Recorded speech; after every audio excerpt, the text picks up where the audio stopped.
Hey, good afternoon. How you doing? Hope your day's been good so far. Pretty day here in North Carolina. We get a few down in coastal Carolina. We're getting a few clouds, high, thin clouds in the air, but it's been real sunny, a little bit cool. I don't know what the temperature is. Probably around 60 or something like that. But the wind blowing it makes it feel slightly cool. But it's nice, man. The bloom's going, and the air smelling sweet, and the uplook very good so far as my life and my current trajectory, and things are pretty good, and I hope they are for you too. I know a lot's going on, man. A lot's going on around us. I almost don't even want to get into it. It's just such a mess. I mean, on every front. Our country is just being disassembled, step by step, and soon will be crushed. It's sad, and people still, lots of them, just don't have a clue. But then I have to understand the indoctrination that's been happening for the last 50 plus years, and I have to also factor in the fact that CCP has over the years bought farmland here, bought the movie industry, pretty much owned Hollywood and all the studios there, Disney. I could go on and on and on, with the investments. I could go all the way down in that hole, I guess. Explain it to you step by step, but believe me when I tell you that their whole agenda and their whole goal over the last, I don't know how many years, we know that they want to control the world, and then you have Putin sitting there, and he's very vulnerable right now. This is a place I probably should not go. I do not agree with him, his politics, etc. I don't agree with him. But I do think that if our sitting president would take the borders of the United States being breached as seriously as Putin takes it,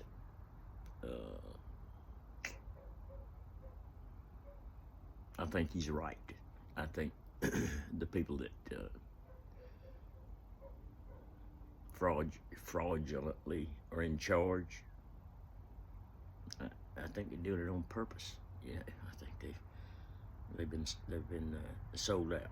And the one guy that everybody, a lot of people thought he was Antichrist. I didn't think so. I don't know. I think that's the spirit. But anyway, at one of his biggest speeches, he promised with his chin in the air, his chest poked out, that he was here to fundamentally transform America, fundamentally change America, something of that nature. And they were watching it in progress. I thought he was just a blowhard, another pawn of that sector of our country that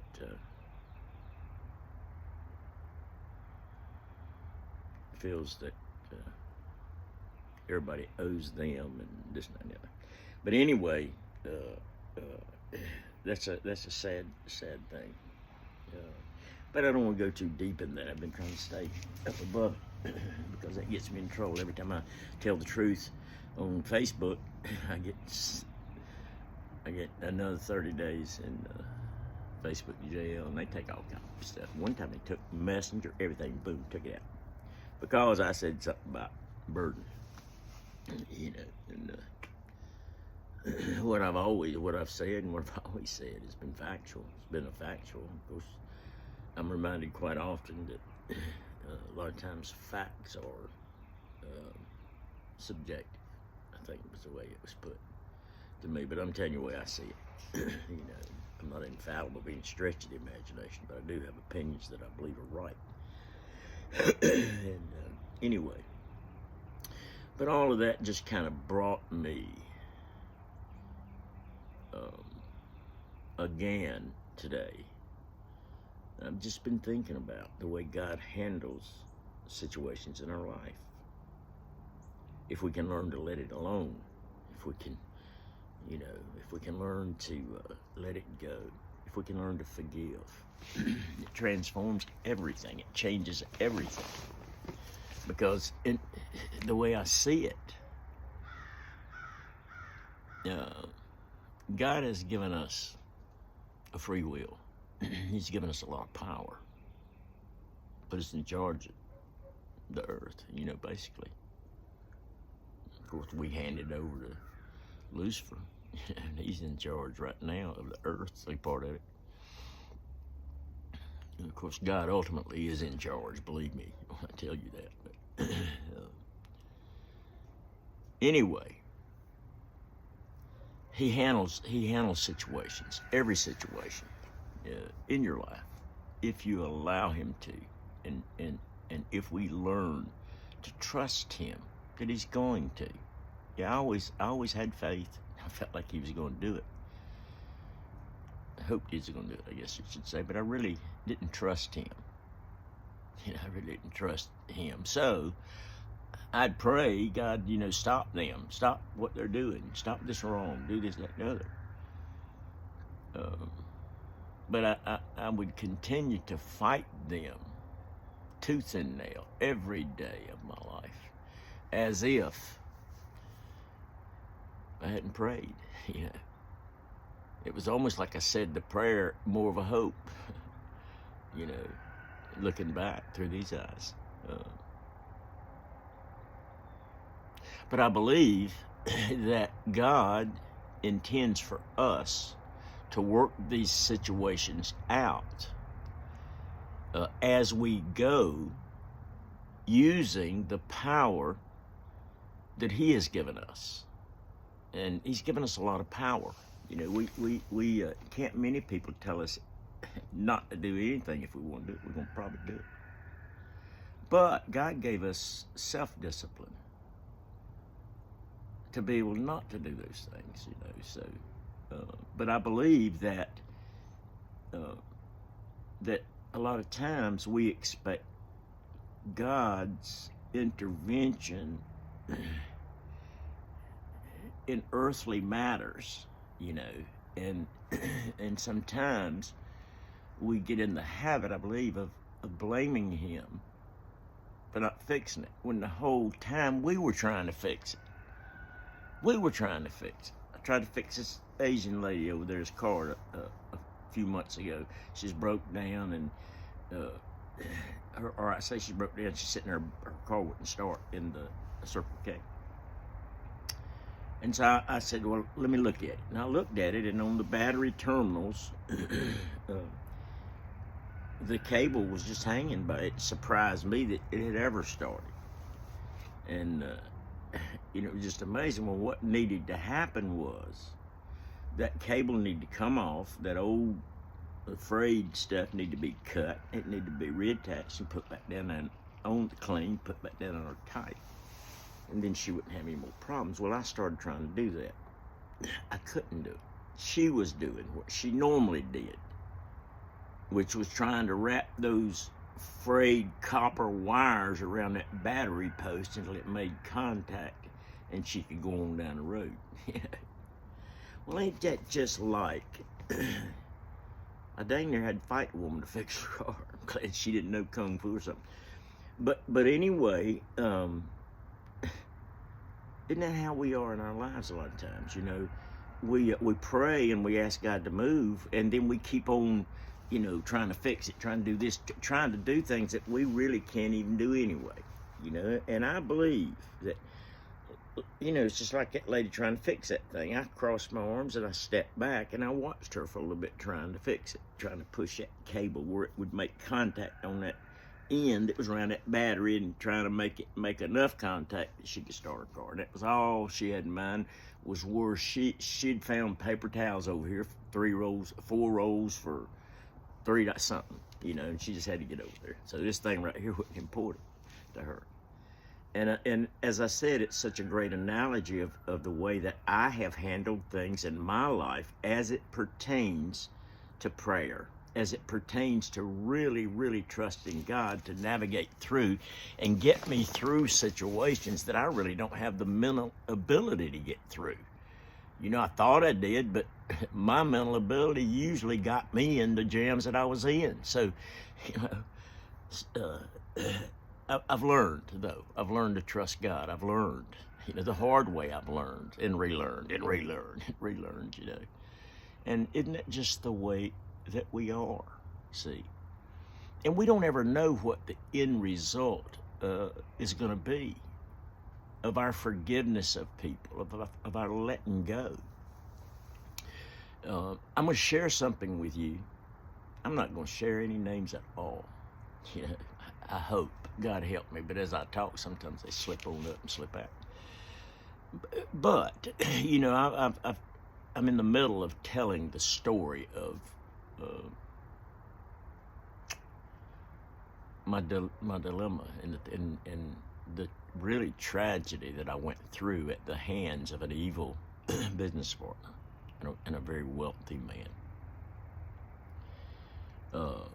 But as I told you, he was not the only one. He didn't stay in there too much, you know. So the only thing he could do was buy people that were there. Now, Tom, do you know absolutely certain that he bought these people? Nope, I don't. But they were trusted friends, first of all. Two of them. One of them really a trusted friend. But they were trusted friends who lived, if they made $5,000 this month, I promise you they spent 6 or 7. And they'd done it so long they were deaded up to the neck. Had no money. And but all of a sudden, about 4 of them got brand new cars. They got them when I wasn't there, you know. I mean, and anyway, in retrospect, I learned during the following days and through the really following year or more of 2 years or whatever, 3 maybe, of court and depositions and, you know, all of the things as the information came out. I find, in fact, I mean, there were some I expected. There was a little guy, Ray, that handled advertising and stuff like that. I knew he was a squirrel from the get-go, but I didn't think he was that kind of squirrel, you know, until the deposition came up, and, you know, when I looked over there where it was coming from, but that's who it was. And these other 2 guys, they were very similar, you know, to that. And one of them I'd known since I was, I don't know, probably 22 or 3 years old, something like that. Running 23, I think, running the Pontiac store. But anyway, during that time, of course, I was losing everything else, and everything else bad was happening anyway. So it sort of fell in the mix of pain. But I would say that so far as the long enduring consequences of not only losing everything, but also losing a couple people who you really thought were your friends. Maybe you didn't agree all the time, and yeah, maybe they were a little jealous, or whatever the reason was. You know, guys that I'd helped. One guy, man, I hired him, and nobody else would have, because I talked to him. He'd been in the penitentiary, man, for fraud in an auto dealership. You know, and that's a terrible no-no. You just don't do that. But I had another manager who knew him really well. And between the 2 of them, they explained the situation. And you know what? Everybody deserves a break. And so against what should have been my better judgment, I took him in. Well, I found out very quickly that he was a brilliant guy. Brilliant. Knew how to do anything. Didn't look it, but he knew how to do anything. And he quickly, man, he'd help me with anything. you know, the iPhones that I didn't really understand. He knew like the back of his hand, so he'd set all my stuff up, kept it going, made sure my, you know, I'd have a new car every probably 4 weeks, 6 weeks, something like that, because I just put maybe 5,000 miles on. And you know, so he'd always make sure my stuff was changed from one car to the next, and just all those things, you know. And man, I really grew to like him, you know. And we actually promoted him, and he really did a good job with that. He struggled with some things, but you know, all in all, he was a good guy. You know, I grew to really like him. You know, almost love him like family. You know. Well, as you'd have it, you know, he was another one. Boom, got me in the back. Bam, just like that. And so relationships like that, it's hard to accept that. You can accept that from some slickster. They screwed you. Okay, get me once, I'll get you twice or something. You know, that kind of attitude that I had. However, when it comes from people that you know and you trust, and you're in the middle of watching your family ravaged, raped, not literally, but proverbially speaking, you know, by this criminal with some of your best friends in cahoots with them, and you try to call another one who could have made one phone call and got it straight. Wouldn't even return the call. You know. But anyway, so it was hard for me. It was hard for me. And with my ex-partner there, you know, I was so violated, especially being the first action he took was to fire my son-in-law. Like 5 children and a wife with breast cancer. And not only for an unjust cause. It was wrong. It was all it was a way to try to cut my throat. But not only that, his wife had breast cancer. Mandy Reuter advised Tanya Daniels to cancel her health insurance while she had cancer. Yeah. And Tanya gleefully did it. Gleefully, she did it. Evil little witch. Yeah. But anyway, all of those things, to be honest with you, almost paled in comparison to 2, especially one. I don't even call his name or tell a whole lot about him because I still have a love for him. They had betrayed me, man. Betrayed me. You know. Little did I realize at that time how often, over the coming months and years, I would hear that same word resounding through the voice in my mind. Betrayed. And that stayed with me for a long time, that anger, that hate. And I've told you this before. There were a couple of those people that in the darkest moments of that guy's life, not me now, I don't even think like this, but I'm telling the story as if I'm still Tom. In the deepest, darkest regions of his mind, he justified it. Yeah, he could kill him. Matter of fact, he'd get pleasure in killing them and watching them die because he wanted to explain the reason that he did it just before he did it. That was how dark my mind was and where I had been driven to. You know, I had been driven to distraction with the hate that I felt for these people. Every time I would see more tragedy strike my family, the hate deepened. Harold and I had both got brand new GT 500 KRs. He only made like 1,100 of them. He wanted one. And if he was going to get one, I was going to get one too, because we were 50-50, and that's the way things worked. And so Harold took his and took off to the beach that weekend, boy, and I'm sure he had a time. And he drove it and drove it. And I think he wound up crashing it. He'd get drunk. And there ain't no telling how many cars he crashed. He would come in on the hook. And but anyway, I wasn't even then a pretentious person, you know. I'm not one. I just want to be me, you know. I already had too much attention because I was on TV every 10 minutes, you know. And so I didn't want to bring any more attention, so I kept driving what I was driving. And I had the truck to deliver that KR to my house. I left all the writing on the windows and left the plastic on the seats. I left everything. And I put it in my garage. Climate control garage, had air and heat in there.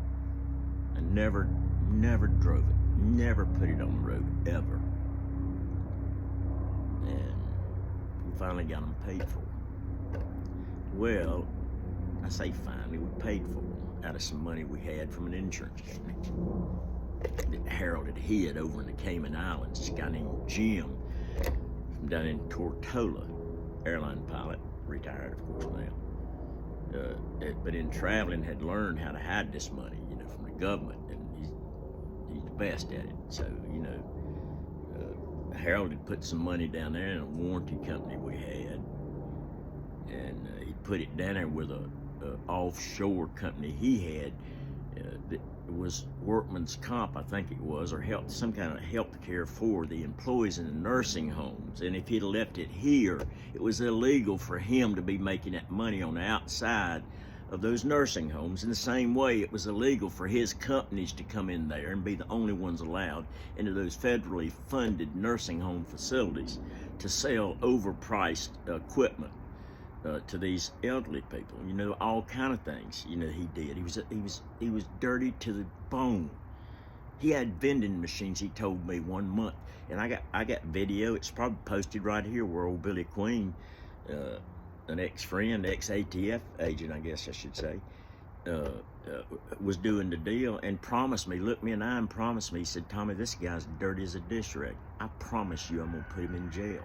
But then he run off chasing some money deal down in Florida. It never materialized, and, you know, chasing shadows and stars just like he always had, you know, and just didn't do nothing, you know, about it. So by this time, you know, you can just imagine the anger that's boiling inside of me, and I can't even tell you the number of betrayals, the people that would not stand with me, that my friends. Jim Bergen, he was my friend, dude. And son of a gun, just as soon as that went down, he's Harold's friend. You know, of course, Harold had money, and Jim was an insurance guy, and, you know, that was the expedient thing for him to do at that time. And there's another guy, John, that was with Ford. You know, he was my friend. He was my friend, dude. He was like, he was one of, he wasn't Kathy. And yesterday I said Ford Motor Company. I misspoke. It should have been Ford Motor Credit when I said Kathy Burns. But he was not Kathy Burns, but he was her right-hand man, John. I love John, almost like a brother, dude. He was the most gentle guy. Just, we thought so much alike, shared so many things. He was Catholic, but he had a very gentle heart, and I believe a true commitment to God. It was not just all memorization and, you know, statues and stuff. It was a real walk, you know, that John had. And when all this thing started coming down, I had John come to my house. I had Kathy come too. You know, they came for like 2 hours. I went over everything that I'm saying right now to them. Everything. But when the deal came down, Harold was not even the dealer principal. He was not on the dealer agreement. He was not in the office in Atlanta when I signed it. He had nothing to do with it. By law, Ford Motor Company could not communicate with anybody else about the business except me.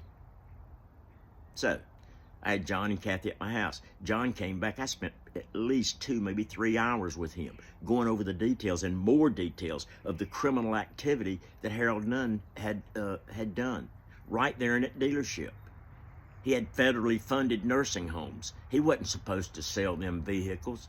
He wouldn't just sell them vehicles. He'd make sure that Johnny busted their ass. Some of the biggest deals we ever had was deals that we sold cars to his nursing homes. Well, that's strictly illegal. It's a commingling of funds. You can't do that, particularly in a federally funded facility, you know.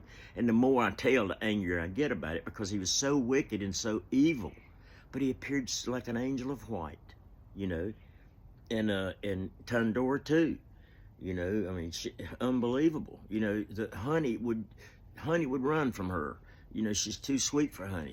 Something dripped out of her mouth sweet, you know. But it was a lie. Underneath was snake venom. That's what it was. It was snake venom, see. And, you know, so I was really angry. And I want you to understand that all these descriptions and what comes up in my mind and how I describe it, I don't even feel like that now.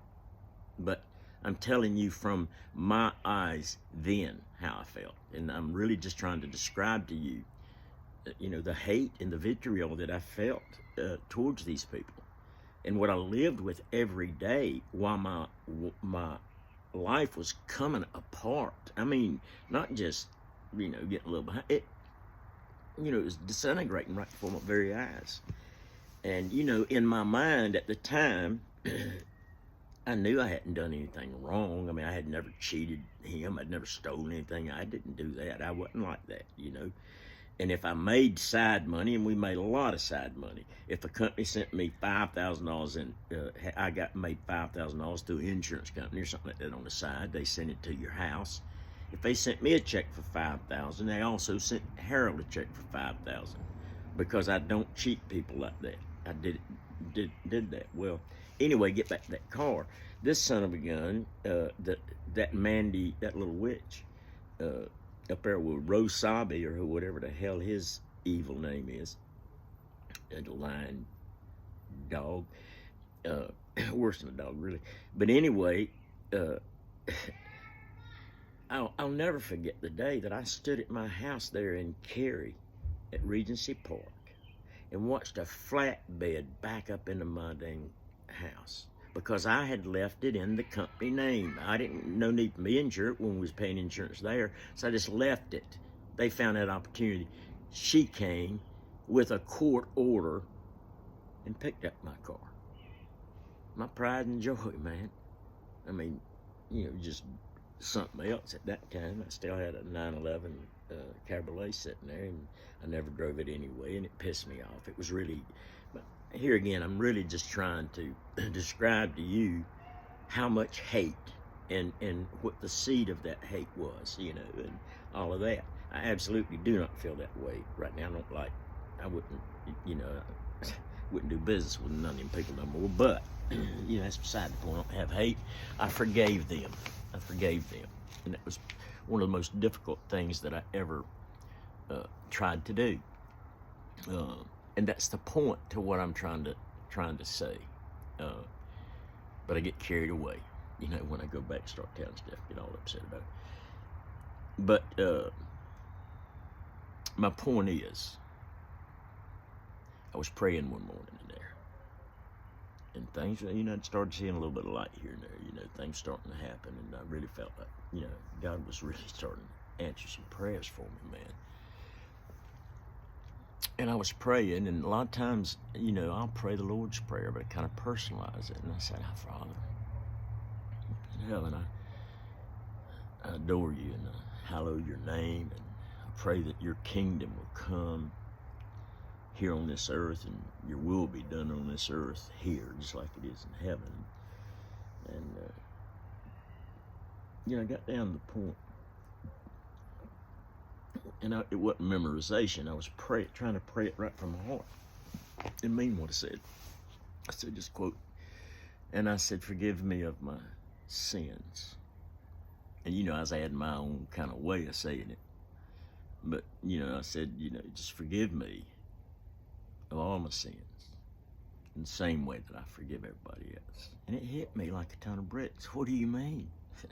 If that's what you say and he ain't forgiving you, you still, something's wrong because you hadn't forgiven him. And it hit me, man. Well, the next thing it hit me was I don't want to. I hate him. Well, I don't like him. I think is probably the way I tempered it in my mind. Angry, I think is what it was. I'm angry, mad at him, But I said, God, I forgive him. I'm still mad at him. I still don't like him. But I forgive him. And I asked you, Father, to take that bitterness and take that hate out of my heart for him. And one of them was Grant. There's 4, but one of them was Grant. 5. And then I told you the story where my son, who was estranged, he wouldn't have anything to do with me, hated me. Really, he tried to kill me and all kinds of stuff when he was on, drugs. But he wound up messed up, assaulted his mom, crazy on drugs again, grabbed her cell phone, threw it out in the woods or something, got there naked. And, it's crazy. One of them bizarre drug things, about 30 we've been through. But we were divorced at this time, and so she finally called me. And long story short, they came and got him. And he went to jail. And it was a felony, assault on a female, and I think disarmament of an emergency device or something. When you throw that phone, that's a serious deal, and some other stuff. Then he assaulted the cops, spit on them, fought them, and had all those charges stacked up against him. And it was a tough deal. And he didn't have anybody call.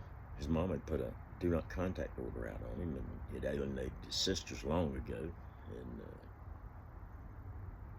And I knew he didn't have nobody call, but I didn't, he wasn't gonna call me.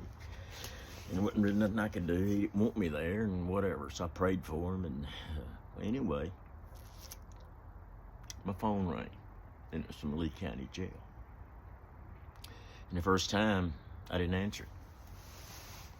Because, man, I don't want to go there again. My life's already been a train wreck. And oh my God, I just almost couldn't bear it. And I thought about it. I thought about it. And I prayed about it. It was like it's my inside voice, my own voice. I believe it's God speaking to me. It's if you don't do it, who's going to? Gotcha. So the next call came. I took it, and we had a conversation. And over the next few days, I was on when he could call, so every time he could get that 15-minute call, he'd call me. And we had great conversations, and this, that, and the other. Well, long story short, I was able to, through Joe, my buddy Joe, I told you that a little bit in that story the other day. I was able to get Joe. With Joe's advice, really, as much as anything else, and him talking, knowing the people, and being so involved at Teen Challenge, and he got him accepted there. And I didn't have any money. When I talked to my brother, he had talked to a board member who said they had scholarships, and I thought it was a scholarship that he was going on. And anyway, bear in mind all this stuff about these people, I'd say at the moment, since Grant hit me after Harold clipped me, I was getting back on my feet, opening a new business, and open, and then he came down, talked to me, and I'll tell you that whole story, 100% of it, next day or two. Anyway, so I was really upset. Anyway, and I got a call. They had it arranged. He was going to be able to go to Teen Challenge. He had to be up there Thursday. So they were going to release him at Lee County Jail Thursday morning at 9 a.m. It was about 5 or 5:30 in the afternoon. I got a call. And from the guy up at Teen Challenge. Good guy, man. I love him. Haven't talked to him in a while, but he's a good guy. Intake coordinator guy. Loves God. Serious, I think. But anyway, and just making sure we were still set and everything's all right. And we're really looking forward to having Brandon, and we're looking forward to what God's going to do in his life and this, that, and the other, those sort of things. And it was encouraging, this, that, and the other.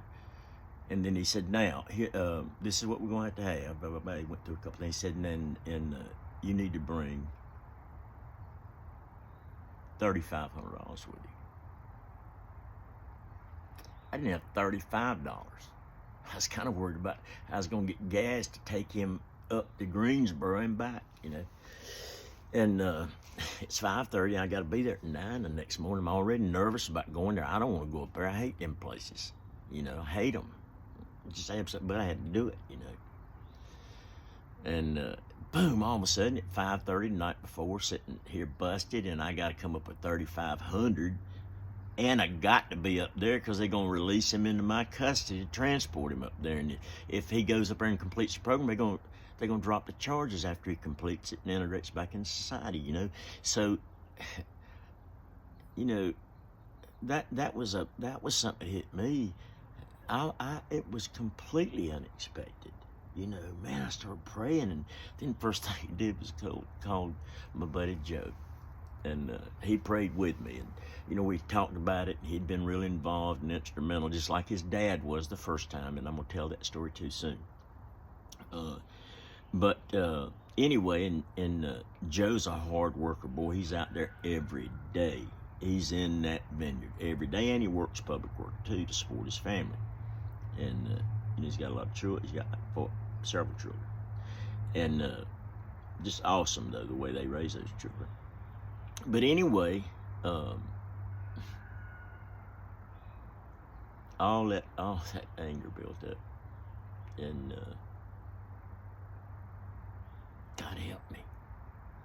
God help me to let it go. Slowly, he's helping me to let it go. But this is something I wasn't expecting, and it was almost like an impossibility. But I was talking to Joe, and Joe said he prayed, and he said, Tom, don't worry about it. He said, God's going to provide it. God can bring it in.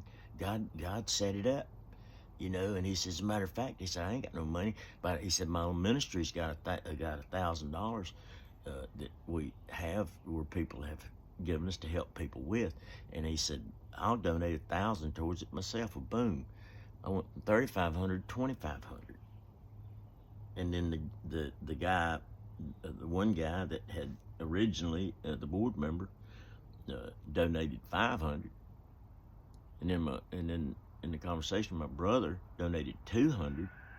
So boom, look at it. Long story short, I got down. I needed $1,300 more.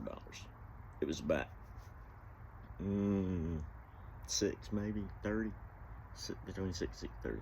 I know what else to do, so I called his mom, and our communication level has been almost none, since she had me taken out up there. And so I called her. Don't you bear in mind, Grant, because that morning I had prayed and told God, yes, I forgive him, and asked God to help me, get rid of that anger, And so I called and I told her the situation. And, at the time, they were having no communication because she had a 1050C, I believe it was, order on it. I learned about that through Jason. I'll tell you that story, boy. But anyway, a little crook. But, so I told her the story, and she was very thoughtful, and, well, I hope it works out, and, et cetera, et cetera. But, I knew she probably couldn't do nothing. I just felt like maybe she should know the whole situation, and I had been communicating with her a little bit, let her know what was going on with him, because I know she loves him. And so anyway, she called. She never called me, ever. She called, and she said, hey, how you doing? I just want to tell you something. She said, after I talked to you, I went to Grant, And you told me you were $1,300 short. She said, I went to Grant. And I asked him if Smith Family Tire and Automotive could make a $500 tax deductible contribution to Teen Challenge towards that. And he said, no, I'm not going to do that. I'm not going to do $500. I'm going to do $1,300. So here was the guy that I hated yesterday, forgave today.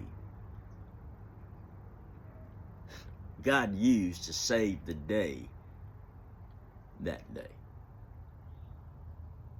Look how forgiveness works. Look how, and it ain't finished yet, I'm sure, I'm positive, Unfortunately, over the coming weeks, boom, one of them died. Boom, another one died. Boom, the third one died. I couldn't believe it. Now, don't get me wrong. I'm not saying that they died because I forgave them. No, I'm not saying that at all. But I'm saying the coincidence, the probabilities of 3 in a stinking row within weeks of each other that had done me mortally wrong, that I had carried hate, contempt, and disgust for several years, and within a matter of weeks, they're dead. It's an amazing coincidence to me. I still haven't gotten my head wrapped around it, but when I've had that discussion with a friend or two of mine, boy, they clammed right up, and I could tell that it bothered them because they knew the individuals. You guys, whoever's listening, you don't know who I'm talking about, it don't matter. And I hope that I didn't,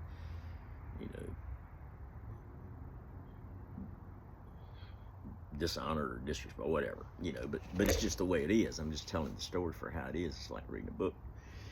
And so I went on, and, man, I don't even know how I can describe how I felt about those things. It was almost stunned to me.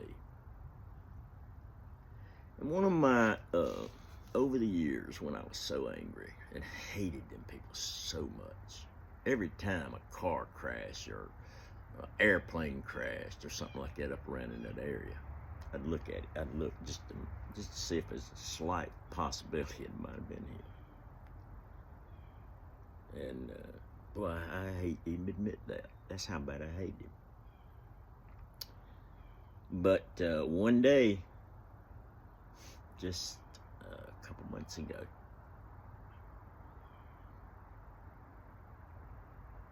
I'll never forget it, man. I went to the desk computer, never used it nothing much, flipped it up. First thing I saw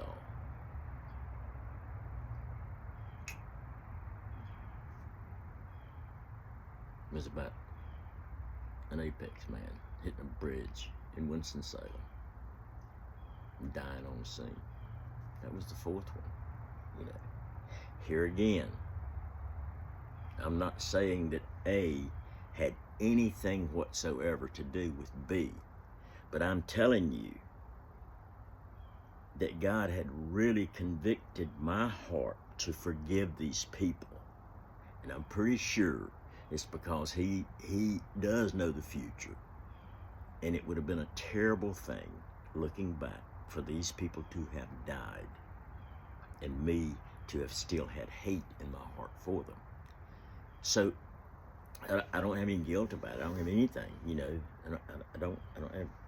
And, only remorse or the only anger or the only any of that I even feel about it is when I start telling the story and I go back in it. But remember, I'm telling you stories about a guy that's dead. He doesn't exist anymore. He's somewhere right now, maybe singing Freebird, but he don't exist anymore, I'm talking from a brand new set of eyes, and I'm just giving you a description of things that I have seen. Doesn't surprise me much, because scriptures tell us, eye hadn't seen, ear hadn't heard, it hasn't even entered into our hearts what he has prepared for us in his kingdom. Well, His kingdom is here, and his kingdom is now. It's just a matter of time before ascension into his kingdom, you know. And we can walk there now, we can live there now. We can be affected by what goes on there now, rather than having to be affected by what happens right here. And then with our eyes, only with our eyes, are we going to see the destruction of the wicked. I'm seeing it. All right, guys, love you. Have a great day. Pray for me. Pray for me. I need it really bad. God bless you.